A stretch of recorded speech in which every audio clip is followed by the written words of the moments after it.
श्री ओम करणी, श्री ओम करणी, श्री ओम करणी, श्री ओम करणी। नमस्कार। देखिए, जादू टोना के संबंध में कई बातें आपको बताई गई थी, लेकिन मेरे पास में इस संबंध में जो व्यक्ति परेशान हैं उनके फोन आ रहे हैं, इसलिए कुछ और बातें बताना आवश्यक समझता हूं जो आपके सामने रख रहा हूं। देखो, एक बात जो मैंने आपको बताई कि जादू टोना करने वाला प्रोफेशनल व्यक्ति है और उसका केवल शरीर और मन और बुद्धि इस काम में लगी हुई है कमाई के लिए।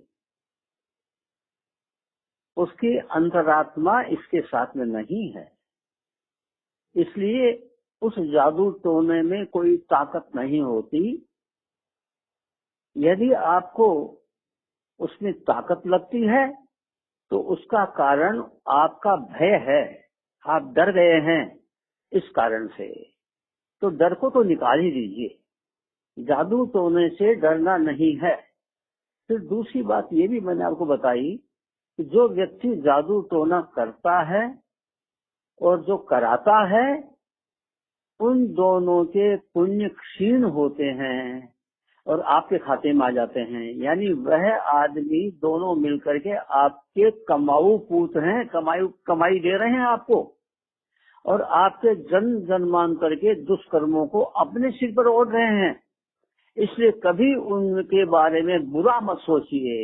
ये ध्यान रखिए कि उनके बारे में कभी जरा भी बुरा नहीं सोचना है। वो तो बहुत अच्छे भले आदमी हैं, क्योंकि आपके प्रारब्धानुसार वो सब कांड तो होने थे, वो बेचारे निमित्त बने हैं और कुछ भी नहीं है। इसलिए ये ध्यान रखें कि उनके संबंध में, करने और कराने वाले के संबंध में बुरे भाव अपने मन में न लावें भूल कर भी। कुछ और उपायों में मैं आपको बता रहा हूं जो मेरे सामने आए हैं। देखिए, इसमें जो सबसे ज्यादा कारगर उपाय मेरे को लगा वो है माँ बाप की, बुजुर्गों की सेवा। देखिए, रिडमल को माताजी ने क्या कहा था कि तू तेरी सौतेली माँ की सेवा करेगा तो तेरे को मंडोवर मिल जाएगा। मंडोवर का मतलब जोधपुर। तो रिडमल अपनी सौतेली माँ यानी कान्हा की माँ की सेवा करने में तन मन धन से एकाग्रचित्त हो गया। परिणाम यह हुआ कि 2 साल के अंदर ही उसको जोधपुर राज्य का स्वामित्व मिल गया। आप देखिए कितनी बड़ी इनाम दी माताजी ने। तो बुजुर्गों की सेवा करने का इनाम भगवान खुद देता है। माताजी खुद दे रही हैं, इसका मतलब भगवान खुद देता है। उस बुजुर्ग की सामर्थ्य नहीं होगी कि वो आपको भरपाई कर सके, लेकिन भगवान उसकी भरपाई कर देता है।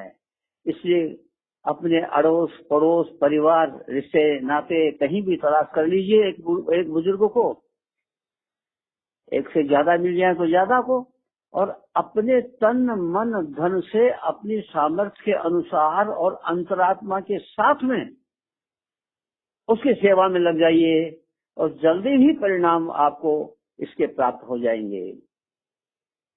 दूसरा उपाय मैं आपको बता रहा हूं कि भाई पर निंदा से बचना है और पर निंदा तो छोड़नी ही पड़ेगी। यदि आप पर निंदा करेंगे तो वो भोगनी ही पड़ती है। चाहे कैसे भी स्थिति हो, हमको दूसरे की निंदा नहीं करनी है। देवरानी, जिठानी, सासू, ससुर, बेटा, बहू, पोता, पोती, पति, अड़ोसी पड़ोसी, नेताजी, मंत्री, सरकारी अफसर, ये कई विषय ऐसे हो जाते हैं हमारे सामने, हम जाने अनजाने में उनके बारे में चर्चा करते हैं, ऐसे विषयों के संबंध में चर्चा करते हैं जिन विषयों से हमारा कोई लेना देना नहीं है, और चर्चा होते ही बुराई जरूर होती है और उनके पाप आपके खाते में आ जाते हैं। और मैंने कई लोगों के संबंध में देखा है जिनके जीवन को मैं अच्छी तरह से जानता हूँ कि उन्होंने इस जीवन में कोई पाप किया नहीं है, क्योंकि वो धर्माचरण में लगे हुए हैं, और फिर भी कष्ट क्यों पा रहे हैं? वो कष्ट इसीलिए पा रहे हैं कि दूसरे की बुराई उनको सहन नहीं होती, और सुबह उठते ही ऐसे विषय ढूंढ लेते हैं और चर्चा करना शुरू कर देते हैं और उनके पाप अपने खाते में डाल लेते हैं। तो पर निंदा से बचना है। तीसरी बात आपको और बतानी थी, वो है कि माता जी ने गौ सेवा को बहुत महत्व दिया है। रिडमल को जो पहले जांगलू प्रदेश का राज्य दिया, वो गौ सेवा के कारण से ही दिया था। गौ माता की सेवा आप करते हैं तो उसका रिवार्ड भी, उसका इनाम भी भगवान ही देता है। इसलिए ये नियम बना लीजिए कि रोजाना तन मन धन से अपनी सामर्थ्य के अनुसार गौ माता की सेवा करनी है। यदि आपके पास में कोई गौ माता की सेवा करने की व्यवस्था नहीं है तो आप अपने इष्ट को कह दीजिए, फिर इसकी जिम्मेदारी है वो आपके सामने व्यवस्था को उपस्थित कर दे। ये उनका काम है, हमारा काम नहीं है। हमने तो इसको कह करके हम फ्री हो गए कि भाई माँ अब मैं कहाँ जाऊँ गायों की सेवा करने के लिए, बुढ़ा आदमी हूँ, आंखों से दिखता नहीं है, शरीर से चलने में असमर्थ हो रहा हूँ, अब मैं कैसे जाऊँ गायों की सेवा करने के लिए? तो माता जी ऐसी व्यवस्था करेंगी, ऐसी सुंदर व्यवस्था करेगी कि तुम अपने घर पे बैठे बैठे ही सब काम कर सको और आनंद हो जाएगा आपको। तो ये बात आपको और बताइए। तीसरी बात, भाई देखो जब तो करना ही पड़ेगा। देखिए ये डिपार्टमेंट हनुमान जी के हाथ में है, यानी भूत प्रेत जादू टोना इनका इलाज का जो महत्मा है वो भगवान ने हनुमान जी को दे रखा है। और हनुमान जी राम भक्त हैं, यानी भगवान के भक्त हैं। भक्तों में हनुमान जी की तुलना करना असंभव है। और भगवान ने यह कह रखा है कि मेरा भक्त मेरे से बड़ा होता है, और बड़ा होने का मतलब यह हुआ कि मेरे कानून कायदे मेरे भक्त पर नहीं चलते, मेरे भक्त के कानून कायदे तो मेरे पर चलते हैं लेकिन मेरे कानून कायदे मेरे भक्त पर नहीं चलते। यानी हनुमान जी के ऊपर भगवान के कानून कायदे नहीं चलते, हनुमान जी के कानून कायदे भगवान के कानून कायदों को पछाड़ देते हैं और वो सुप्रीम माने जाएंगे और वही चलेंगे। तो तुलसीदास जी ने आपको बहुत बढ़िया चीज देके गए हैं, वो है बजरंग बाण। वो जानते थे कि कलयुग में ये जादू टोना बहुत ज्यादा परेशान करेगा भाई नागरिकों को, तो मैं कुछ जाता जाता देता चलूं, तो उन्होंने बजरंग बाण दिया।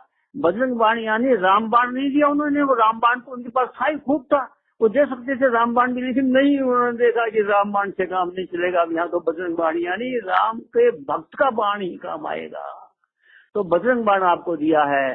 तो बजरंग बाण कम से कम 2 मिनट का लगता है टाइम एक दफा में, तो 3 पाठ रोजाना करिए और कम से कम 2 घंटे महामृत्युंजय मंत्र का जप करिए। सुबह सुबह नहा धो करके और फिर इस काम में लगेंगे, यानी आपने अपने शरीर को पवित्र कर लिया तो इसकी ताकत बढ़ जाएगी। और यदि आपने अपने शरीर को पवित्र नहीं किया तो भाई काम तो करेगा ये, लेकिन थोड़ी सी ताकत इसकी कम हो जाएगी। हाँ, आप 2 घंटा सुबह नहीं दे सकते, महामृत्युंजय मंत्र में 2 घंटे लग जाते हैं 5 मालाओं में, तो 2 घंटा आप सुबह सुबह नहीं दे सकते तो भाई ऐसा कर लीजिए कि 15-20 मिनट तो सुबह सुबह नहा धो करके बैठ के कर लीजिए, 6 मिनट में बजरंग बाण और 15-20 मिनट के अंदर 1 माला महामृत्युंजय मंत्र की। बाकी टाइम आप चलते फिरते उठते बैठते नहाते धोते क्रिकेट का मैच देखते हुए ही भले कैसे ही करो और अपना महामृत्युंजय मंत्र का कोटा पूरा कर लीजिए। तो यह ध्यान रहे, यदि आप ऐसा कर लेंगे तो जल्दी ही आप अपने कष्टों से छुटकारा पाने की क्षमता पा लेंगे। ये मेरा पक्का विश्वास है, क्योंकि आपका इष्ट आपकी रक्षा के लिए हमेशा तैयार खड़ा है। फर्क इतना सा है कि आपको अभी अपने इष्ट पर इतना विश्वास हुआ ही नहीं, इसलिए इष्ट आपसे दूर रहता है। इष्ट पर विश्वास करो, इष्ट पर विश्वास रखो, ये ध्यान रखो। इष्ट हमेशा आपके लिए, आपकी सेवा करने के लिए तत्पर रहता है, तैयार रहता है। हम इसकी सेवा करने के लिए तत्पर नहीं रहते, लेकिन इष्ट हमारी सेवा करने के लिए हमेशा तत्पर रहता है। आज बस इतना ही। नमस्कार।